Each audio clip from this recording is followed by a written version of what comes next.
சோர்ந்து போக ஆரம்பித்தாங்க. இந்த கட்டுமான பணிகள் ஆரம்பித்து இன்னைக்கு முடியும், நாளைக்கு முடியும் அப்படின்னு சொல்லி அவங்களும் கொஞ்சம் கொஞ்சமாக தன் பலத்தில் போராடி கொண்டே இருந்தார்கள். எப்படியாவது நம்ம கட்டி முடிச்சிடலான்னு. ஆனால் இன்னொரு பக்கம் எதிரிகள் தங்களுடைய மனித பலன், தங்களுடைய ஆளுமை, தங்களுடைய இன்ஃப்ளூயன்ஸை வச்சு கடிதங்களை எழுதி ராஜாவுக்கு அனுப்பி, உங்களுக்கு விரோதமாய் ஒரு கூட்டம் வந்திருக்கு, இவங்க கட்டுறாங்க, இவங்க கட்டுறதுனால உங்களுக்கு வரி வராது, இவங்களெல்லாம் கிளர்ச்சி செய்கிற மக்கள் அப்படிங்கிற மாதிரி அவங்க தவறான கடிதங்களை எழுதி அரசாணையின் மூலமாக தடை பண்ணுகிறார்கள். இன்னைக்கு நாட்டில் அதுதான் நடக்குது. ஒரு சபைகளுக்கு விரோதமாக உடனே ஒருத்தர் பெட்டிஷன் போடுவான். ஆனால் அநேக கோயில்கள் புறம்போக்கில் இருக்குது. ஆனால் சொந்த நிலத்தில் கட்டப்படுகிற ஒரு ஆலயத்துக்கு அனுமதி வாங்குறதுக்கு எத்தனையோ சபை போதகர்கள் இன்னும் அலைந்து கொண்டிருக்கிற ஒரு சூழலில் தான் நாம் வாழ்ந்து கொண்டிருக்கிறோம்.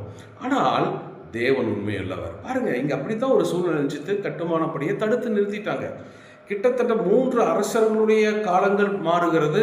கிட்டத்தட்ட 13லிருந்து 16 வருடம் வரைக்கும் இந்த தடை இருக்கிறதாக வேதாகமத்தில் சில குறிப்புகளிலே வாசிக்கிறோம்.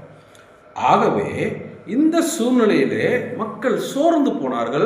தங்கள் வேலைகளை பார்க்க போயிட்டாங்க, தங்கள் குடும்பங்களை பார்க்க போயிட்டாங்க, தங்களுக்காக வேலை செய்ய போயிட்டாங்க. ஆனால் பாருங்க, அவங்க வேலை செய்ய போனாங்க, கடினமாக உழைச்சாங்க, அவங்களுக்குரிய பலன் வரல. எவ்வளவுதான் விதைச்சாலும் அந்த திரட்சி அவங்களுக்கு வரல.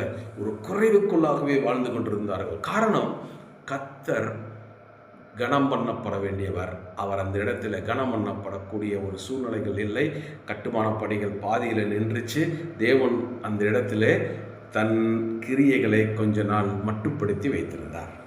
அந்த நிலையில் தான் ஆகாய் தீர்க்கதரிசியையும் சகரியாவையும் கர்த்தர் எழுப்புகிறார். அவர்கள் இந்த மக்களுக்கு ஒரு உற்சாக வார்த்தைகளை சொல்லுகிறார்கள்.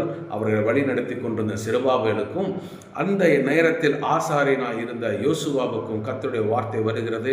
அவர்கள் வார்த்தைகளை கொண்டு திடப்படுத்துகிறாங்க.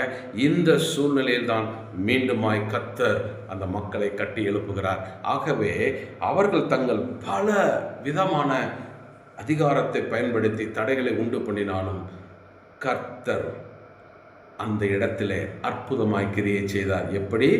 என் ஆவியினாலேயே ஆகும். இந்த பின்னணியில் தான் இந்த காரியங்கள் நடக்கிறதை நாம் அந்த சகரியா, ஆகாய் புஸ்தகங்களை